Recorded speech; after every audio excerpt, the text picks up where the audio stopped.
Residents of southeastern Pennsylvania may know the 200-year-old Manayunk Canal in Philadelphia, or the Oaks Canal near Phoenixville, with their beautiful recreational towpaths.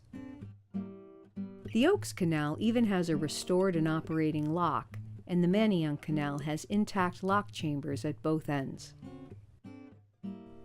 But they are just short segments on the pioneering 108-mile system known as the Schuylkill Navigation.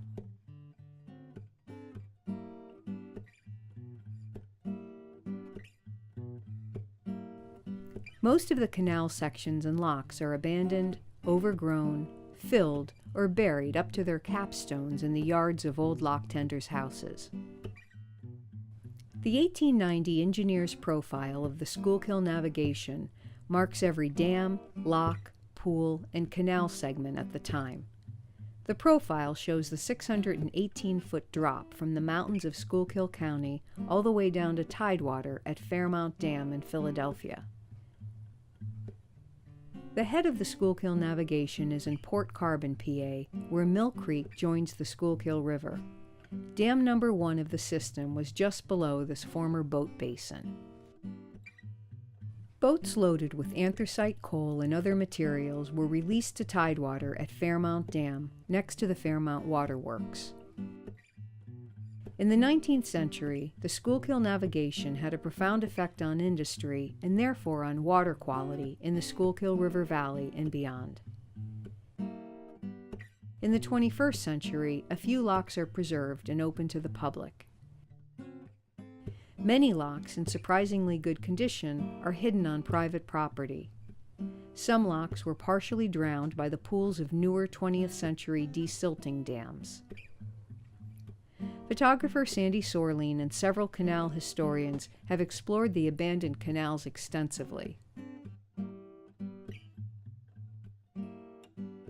They use the 19th century maps, as well as 1939 Penn pilot aerials, and a bit of modern LiDAR imaging. Mostly, they did a lot of bushwhacking.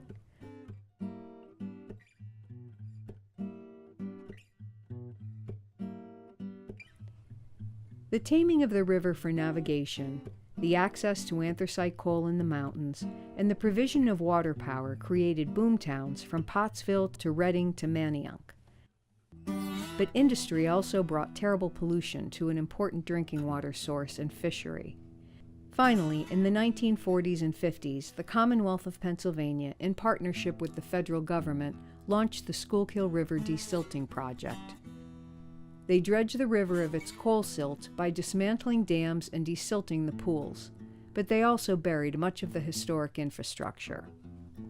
Today, more than 50 species of fish have returned to the river, and the Schuylkill is a significantly cleaner source of drinking water for Philadelphia and 3 other cities. The navigation is haunting in its obsolescence, exciting where it has been restored, and instructive in its lessons about the impacts of industry on the environment. Our film, using interviews, a walking tour, maps, and photographs, recovers some of this story.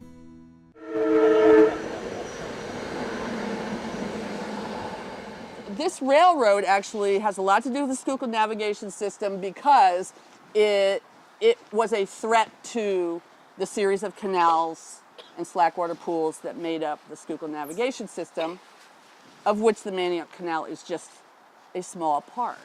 This is part of the slackwater pool created by the Flat Rock Dam that we're going to see in a little while. They began building the system in 1816, so we're over 200 years from that point. And this portion was finished and opened to boat traffic in 1819, so we're coming up on that bicentennial. What animals did they use for the towpath? Mules. Mules? Yep. Mules were better at it than horses. There were so many people living out here at that point as a result of this canal, by the way. That's what kind of drove the development out here. Anybody know the name of this dam? Right, Flat Rock Dam. And why is it named Flat Rock? Manayunk used to be called Flat Rock. That was the name of the community. We are at the head of the Manayunk Canal. The dam is here. It's backing up and creating an impoundment of water that goes 3.5 miles. It's great for recreation. People row on it. There are rowing clubs up in Conshohocken now that are fairly recent. But so it's not just Boathouse Row on the pool, the Fairmount pool, but we have on the Flat Rock pool, we have rowing clubs also. The drinking water we talked about earlier, but it also, when a dam is placed, it allows water to be diverted into man-made, a hand-dug canal that gets you around the dam and can bypass some of the rougher portions of the river. Schuylkill River was so polluted in the 1940s, early 1950s, running black with coal, what they called culm, C-U-L-M.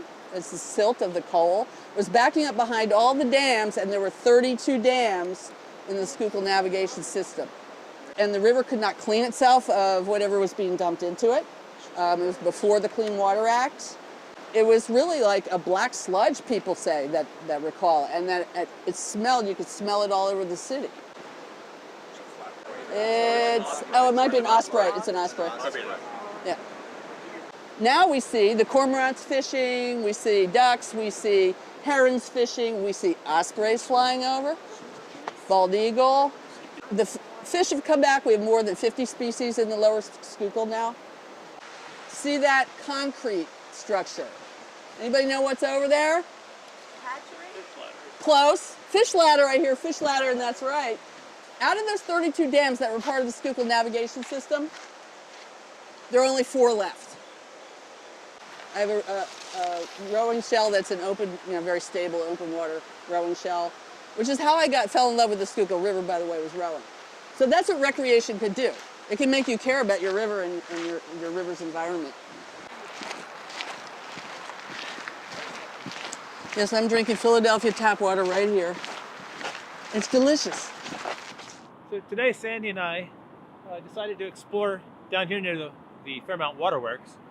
Last time I was out with her, we were up in the coal regions. But today we wanted to see if we could find anything left of the canal entrance down here near the Fairmount Dam. The exciting part is that the breakwater that led into the entrance to the canal is still there. We were down at low tide, and it's a wooden cribwork structure. And ironically, the wood is still there. The stone is scrambled. We can't make anything of it. But if you walk down there at low tide like we did today, you can find the big timbers still spiked together with wrought iron spikes, long spikes.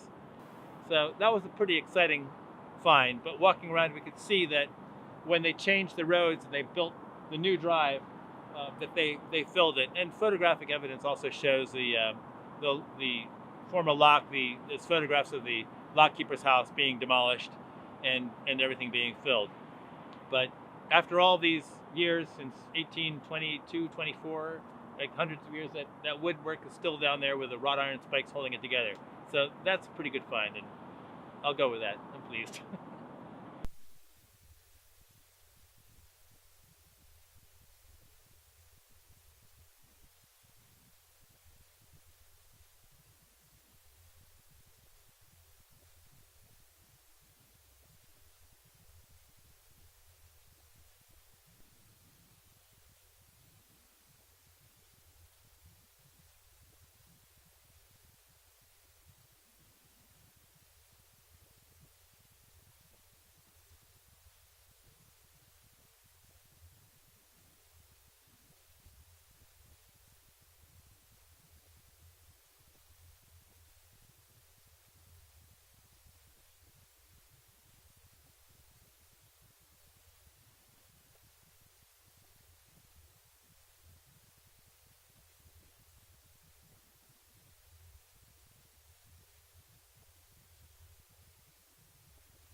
Well, we have moved upstream from the Fairmount Waterworks. We are about 40 miles upriver near Pottstown. Behind me, we can see one of the Schuylkill Navigation Company's aqueducts. This is actually a smaller one, Price's Culvert, this one is fairly young by canal history terms. It was built in 1872 after the earlier structure collapsed and was rebuilt from the ground up. But what we really came here to see was we wanted to look at the double lift locks that are here at Laurel Locks Farms. Well, we're entering the upper chamber at Laurel Locks, and this lock was built as part of the 1845 expansion. So it was completed 1845, 1846. And you can see that it's cut with this smooth ashlar, very tight joints, very neatly built. But the problem was they found that the upper chamber would seep water into the lower chamber, lock 53, and through what the engineers were referring to at the time, the problems of hydrostatic paradox, where a little bit of water can exert a tremendous amount of pressure. So when you lower the level in the lower lock, the water trapped behind the wall would burst the joints out of the masonry walls and damage the chamber. So what they did in 1858, they needed to take down these cut walls and put dry laid masonry and went to wooden lining. And we can see that if you come down here to lock 52 and take a look at it. So here's the lower chamber. This would be lock 53. And you can see that is a very much rougher. You see there's the gaps between the stones. It's dry laid so that water will not blow out the joints like it does on the smooth stone here. These joints can't take the water pressure if anything gets behind it. But because it allows water to seep through, it needs to be lined to prevent the water in the chamber. You don't want the chamber water to get out. So these were designed to be wooden lined. So we had to anchor a wooden liner in, and the way that was done was there's iron fasteners that fasten in here between the stones and have these pins that are used to trap the wooden vertical timbers with a plate, and you drop the pin in and then you'd hammer them down so that it's tight. As you can see, this wall here has got a pretty good bow to it. Today we still have the problems with deterioration. This wall is deflecting outward, and the upper chamber wall of lock 52 here of Laurel Locks is actually now gone. When part of it collapsed back in 1981 between the two chambers, but it was still standing, and then more recently the entire wall has collapsed, and so that has been cleared out so that we can at least see the northern wall of the chamber, but the southern wall is completely gone now. So these are amazing structures in that they hold up for hundreds of years, but they are deteriorating, and eventually everything has to come to an end, I suppose. If without maintenance, things will happen, and it's difficult to deal with things this size. These were originally triple lift locks and were changed to a double lift lock. So what that means is, as the river changes level, as the topography goes down, right, the canal has to be relatively level. It's gradually going down so the water flows, but you have a great height to overcome. Here it was about 24-foot drop, so you can't do that all in one step. So with a triple lock, which they originally were, you'd have 3 locks, like 1, 2, 3, like a staircase. So we'd come in up here, the water would be let out, so you can enter this lock, and then the water would be let out, so you can go out and continue in the canal. So it's like a water staircase. And of course, to go the other way, it's the same thing. You go in and it fills it up, goes in and then fills it up, goes in. But to speed it up, they changed it over then during the 1845 expansion to the double lock, so it cuts your time by, well, 1/3. Well, here we've walked down into the lower chamber, and we're standing at where the miter gate is. And one of the things that's really a telltale of if you're hiking and you come across canal ruins and you think you might find, for example, a buried lock, these heel posts, the stone here that's cut out in a curve for the round heel post, that's the hinge for a miter gate, is like a definite giveaway that you are looking at a lock chamber. Unlike this fence, they're balance beam miter gate. So the balance beam part is there'd be a timber here, but it would continue coming out here so that the lock tender can push on that beam. So they'd push that, and that lock would open up, and it goes into a lock pocket.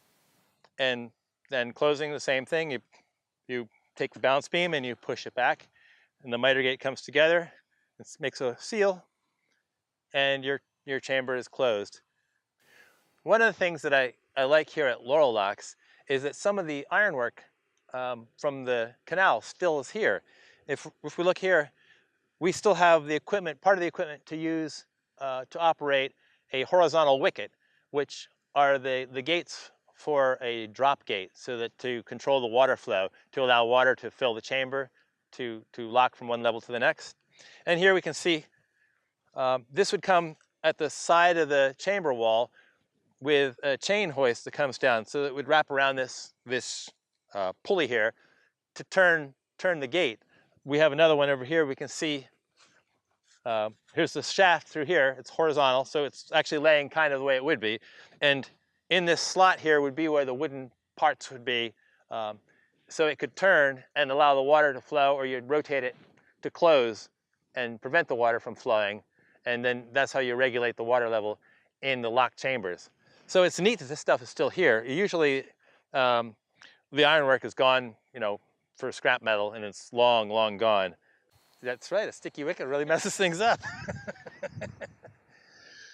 Individuals who might not have a professional background in archaeology still have a lot to contribute towards identifying archaeological sites and historic properties. Oftentimes, interested citizens live in the area, they know the area well, they may have had multiple generations of family that have lived there. And so as a professional archaeologist, I might not be able to see anything visible on the surface, but talking to the neighbor across the street, they might be able to tell you, oh, this part of the area was demolished in the 1960s, but this area they just filled in. So that tells me as an archaeologist that I could go back with equipment to look for anomalies underneath the ground surface and be able to kind of corroborate the information that we're getting locally. And oftentimes local citizens have a vested interest in the history because it's their neighborhood, it's their backyard, they care about the area and they know about the area, and they usually want to be able to protect the area. Being able to see the whole lock structure is very cool because you get the sense of the depth and the scale and the length of it, and you can imagine yourself on a boat going through that space. But then some of those walls are not stable, and there's a lot of maintenance that's required. And so in some ways the preservation is best if it's already buried to keep it buried, to be maybe expose the lock or canal bed to the top of its surface, just to be able to see the outline of the towpath or the lock. But freestanding walls don't stay up very long, and when you have freeze and thaw events, as we do in Pennsylvania, there's just a lot of care that might be required. If a property is listed on the state and national register, then sometimes you can apply for grants to be able to rehabilitate the area or maybe have signage, create trail system. So that's the benefit of getting it actually listed, is being able to apply for grants. The Schuylkill navigation is really important both in Pennsylvania history and nationally. It was the largest volume anthracite coal carrying canal anywhere, and I'm pleased to see that it's beginning to have more recognition. I was surprised to find monumental big things that were still standing. aqueducts, which are my favorite thing. These are canal bridges. So they're bridges that are designed to carry the water over another creek. So they're large stone structures with arches. They're beautiful. And many of them exist, and they're not necessarily near the river. On the Girard Canal, there's a beautiful aqueduct. My favorite one is called Snyder's Aqueduct, and it's probably half a mile from the river. And it's absolutely fabulous.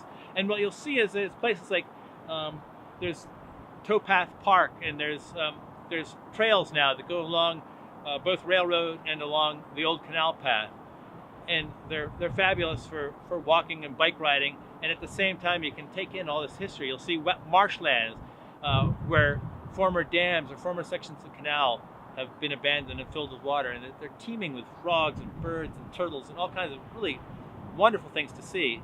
And then you'll also find these structures that, ironically, in the 19th century, at the time they were building this, you know, the wealthy people wanted to have ruins, and they like to even build follies, build, you know, fake ruins like Roman ruins and things like that. But they didn't have any real ruins. And now here we are, we go along and we see these wonderful ruins of structures that they had built in the 19th century. So now we have the ruins that they longed for. But it's really a wonderful thing to come across these when you're doing survey. This is one of the reasons I love doing the survey work. And you'll be, you know, tromping through the forest or through pickers and weeds and honeysuckle, and then you come across these magnificent structures. It's really exciting and enjoyable. And now, with the trails being built, it's something that's open to a lot of people. You go along the Schuylkill River Trail, and a lot of the stuff is stuff you can see now. And there are locks that are now they have signage on them. Some of them are being restored. So it's really a great opportunity to be able to partake the history and also just enjoy wildlife in the outdoors. So it's a wonderful thing.